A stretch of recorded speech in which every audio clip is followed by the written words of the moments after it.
Hello everyone, welcome back once again to my YouTube class. I am Manjeet Rawat, your online instructor. आज हम बात करने वाले हैं एजूर सिक्योरिटी के बारे में। रिसेंटली एक प्लेलिस्ट ऐड की थी AG 500 के केस में, जिसमें से ऑलरेडी एक या दो वीडियो हमने ऑलरेडी अपलोड कर रखा है।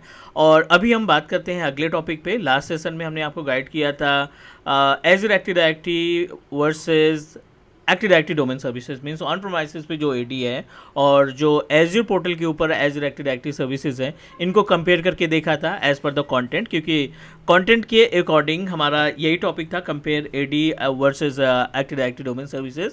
आज हम बात करने वाले हैं investigate roles in Azure AD।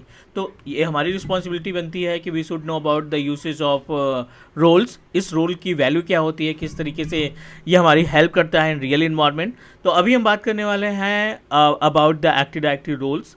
So let me show you the practical first. यहाँ पे हम पोर्टल पे जाते हैं।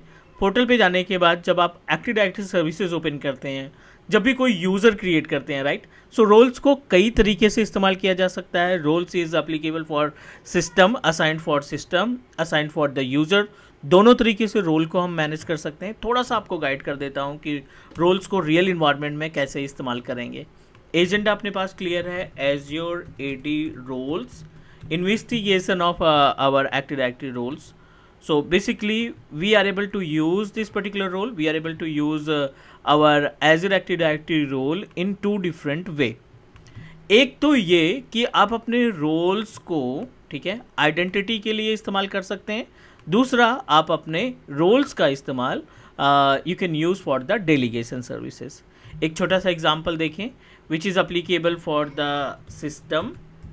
इसको हम अपने सिस्टम के लिए असाइन कर सकते हैं डायरेक्टली, और सेम रोल्स को हम इस्तेमाल कर सकते हैं पर्टिकुलर यूज़र के लिए।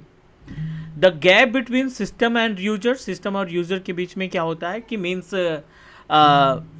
फॉर एग्जांपल आपके पास एक वर्चुअल मशीन है, ठीक है, आप एक वर्चुअल मशीन का इस्तेमाल करना चाहते हैं, आपने एक वर्चुअल मशीन क्रिएट कर रखा है। आइडेंटिटी के ज़रिए आप इस वर्चुअल मशीन को असाइन करना चाहते हैं फॉर अ पर्टिकुलर कंप्यूटर, की मीन्स इस सिस्टम के ऊपर, इस पर्टिकुलर मशीन के ऊपर हम कोई भी टास्क को परफॉर्म कर सकते हैं जिसमें आप ऑथराइज रहते हैं। सेकेंड, आपने एजूर एक्टिव डायरेक्टरी की थ्रू एक यूज़र क्रिएट कर रखा है and you want to assign the access of your virtual machine to the particular user. तो आप उस यूज़र के ज़रिए भी वर्चुअल मशीन को एक्सेस कर सकते हैं with the help of identity. अगर हम बात करें टाइप्स ऑफ रोल्स की, तो दो तरीके से रोल को कैटेगराइज किया गया है। एक हमारा बिल्ट इन रोल है, और बिल्ट इन रोल के अंदर ये अपने पास लिस्ट है जो रोल्स अवेलेबल हैं। And second, you can create your on roll. अगर हम टोटल नंबर ऑफ रोल्स की बात करें, तो application administrator, application developer, authentication admin, Azure DevOps administrator, so these all are the roles which is by default available in our Azure active directory services. ठीक है, तो यहाँ पे हम आपको एक प्रैक्टिकल दिखाने वाले हैं कि किस तरीके से आप अपने सर्विस को रोल्स के ज़रिए कंट्रोल करते हैं और मैनेज करने का काम करते हैं। जैसे पोर्टल पे आ जाते हैं। पोर्टल पे आने के बाद Azure active directory user and computers पे क्लिक किया। पहले से ही हमने एक दो यूज़र्स क्रिएट कर रखे हैं, जैसे कि GCP, और आप जब GCP को क्लिक करेंगे तो GCP के प्रॉपर्टीज़ में आप असाइंड रोल का ऑप्शन दिखाई पड़ेगा। जब आप असाइंड रोल पे क्लिक करेंगे, it will redirect you to the option of add assignment. Assignment पे क्लिक किया। यहाँ पे मल्टीपल ऑप्शन है, what you want to make, जो अभी हमने देखा था, टास्क देखा था, उसी तरीके से यहाँ पे ये सभी रोल्स अवेलेबल हैं। आप अपने अकॉर्डिंग इस पर्टिकुलर यूज़र को, GCP यूज़र को क्या परमिशंस देना चाहते हैं, आप यहाँ पे आसानी से सर्च कर सकते हैं। तो इस पर्टिकुलर यूज़र को हम वर्चुअल मशीन का रोल देना चाहते हैं। So let me search.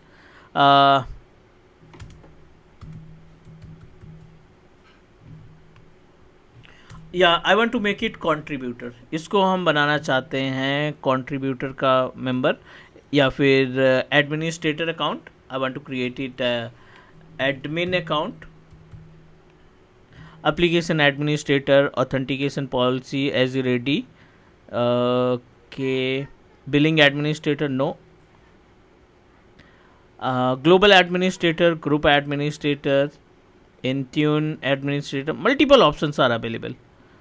So I want to assign it as a user administrator.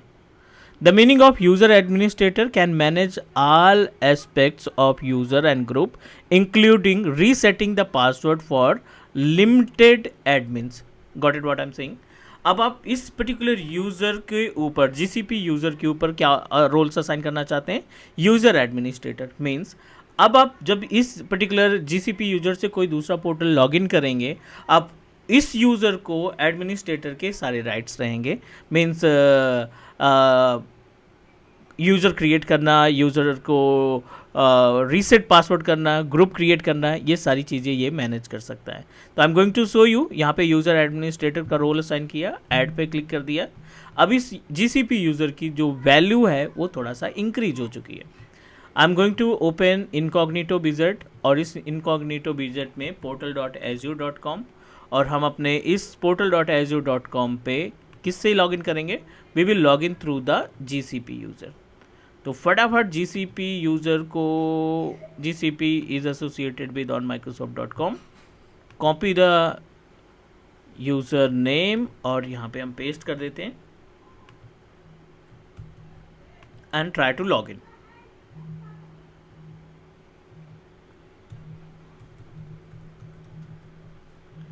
Late me check. हमने अपने जीसीपी अकाउंट को रोल असाइन किया है basically as a user administrator. Means user से रिलेटेड सारे टास्क ये परफॉर्म कर सकता है। नया एक्टिव डायरेक्टरी यूज़र क्रिएट करना, या फिर एग्जिस्टिंग यूज़र्स के पासवर्ड को रीसेट करना, ग्रुप मैनेज करना, किसी भी यूज़र को ग्रुप में मूव कराना। सो लेट मी वेरीफाई। यहाँ पे हमने सक्सेसफुली अपने जीसीपी अकाउंट को लॉगिन कर रखा है। This is our GCP incognito wizard में। और अगर आप बात करें तो इसमें कोई भी सर्विस एक्सेस नहीं है, क्योंकि आपने जो रोल असाइन किया है उस रोल के अंदर केवल इसको ऑथराइज किया है to manage the users activity. More services पे जाओ, आप सिक्योरिटी के ऑप्शन पे क्लिक करेंगे एंड एक्टिव डायरेक्टरी के ऑप्शन पे क्लिक करने के बाद आप देखिए आपका ये नॉर्मल यूज़र जो आपने एडी के थ्रू क्रिएट किया था, रोल्स होने की वजह से we are able to manage the user. अब देखिए जीसीपी यूज़र और जो भी हमारा डिफ़ॉल्ट यूज़र है उसकी इन्फॉर्मेशन आ रही है। Even we are able to create a new user as well. अगर आप यहाँ पे नया यूज़र क्रिएट करना चाहते हैं, so we can do that. I am just going to create one user with name of Azure and display name is Azure, right? So what you need to do, I'm just going to proceed with auto generate password, create पे click करते हैं। आप successfully user create कर पा रहे हैं with the help of user. Means root account तो authorize रहता है सारे टास्क परफॉर्म करने के लिए, लेकिन अगर आपने यूज़र की परमिशन को इंक्रीज कर दिया, इन्हांस कर दिया, तो definitely you are able to create another user with the help of user account, right? So I hope you understand about the meaning of roles. ये तो पहला टॉपिक हुआ, छोटा सा टास्क हुआ कि with the help of built in role we are able to manage the lots of task. ये हमारे पोर्टल के मैनेजमेंट की बात हो गई। अब यहीं पे अगर हम बात करें अपने मेन पोर्टल पे, सो मेन पोर्टल की बात करें तो already I have created multiple resources. तो एक वर्चुअल मशीन पे क्लिक कर दे रहे हैं, लाइक क्लाइंट के नाम से हमने वीएम क्रिएट कर रखा था। एंड हर एक service, I am not talking about only the virtual machine, जितनी भी सर्विसेज आप परचेज करते हैं, नेटवर्किंग हो गया या स्टोरेज हो गया, या फिर आप कोई भी वेब एप्लीकेशन की बात कर लेते हैं, so we are able to find one option identity. जो आपका रोल्स है ना, वो आपको दो ऑप्शन प्रोवाइड करता है as we discussed, system assigned और दूसरा है user assigned. The meaning of system assigned manage identity too is restricted to one per user and it's tied to the life cycle of this resources. Means अगर आप इसको activate करते हैं तो आपका जो ये रिसोर्स है, जो बेसिकली आपने वर्चुअल मशीन रिसोर्स को क्लिक किया है, आप इस रिसोर्स को एक्सेस करने के लिए परमिशंस अलाउ कर सकते हैं। तो आपको करना है टर्न ऑन, अगर आप सिस्टम वाइज सेलेक्ट करना चाहते हैं, एंड यूज़र वाइज सेलेक्ट करना चाहते हैं तो उस केस में आपको यूज़र की इन्फॉर्मेशन देनी पड़ेगी। तो I am just going to show you with the help of system assigned. पहले हम सिस्टम असाइंड पे बात कर लेंगे, फिर उसके बाद हम यूज़र असाइंड पे मूव करेंगे, राइट? जैसे ही आप एक्टिवेट करेंगे, यहाँ पे एक नया ऑप्शन मिल गया हमें, which is the object ID. जो आपका ऑब्जेक्ट है, मीन्स जो वर्चुअल मशीन है, उसकी आईडी मिल गई। और दूसरा ऑप्शन दिखाई पड़ रहा है एज्योर रोल असाइनमेंट। ठीक है, आप अपने इस इंस्टेंस के लिए क्या रोल असाइन करना चाहते हैं, ऐड रोल असाइनमेंट्स में जाएंगे, स्कोप में जाएंगे। What you want to do, you want to assign the role to entire subscription, या पर्टिकुलर रिसोर्स ग्रुप या कीवर्ड्स का इस्तेमाल करना चाहते हैं या स्टोरेज का इस्तेमाल करना चाहते हैं. So I am going to assign the roles to entire subscription. Roles में क्या आपको असाइन करना है, कंट्रीब्यूटर बनाना है, एक्सेस बनाना, रीडर बनाना है, या आप ऑनर बनाना चाहते हैं, वो आपके ऊपर डिपेंड करता है. यहाँ पे हम इसको कंट्रीब्यूटर बना रहे हैं. सेम. अब आपका जो एजर एक्टिविटी है, जो रोल्स असाइन किया आपने, इसके थ्रू आपका जो रिसोर्स है वो प्रॉपर तरीके से ऑथराइज हो गया है हमारे एक्टिव डायरेक्टरी सर्विसेज के लिए. This resource is registered with Azure active directory. This the manage identity can be confirmed to allow access to another resources. Be careful when making changes to the access setting for the managed identity because it can result in failure. So means this is the way to assign the role, and I hope you understand about the concept of basic understanding of roles in our Azure services. So that's it guys. एक video और इसमें create होगी user assignment और custom role के case में, and then will discuss more about it but in next session. आज के लिए इतना ही. Please do subscribe your Teach Me Cloud YouTube channel. We'll connect soon and discuss more about the services. Take care.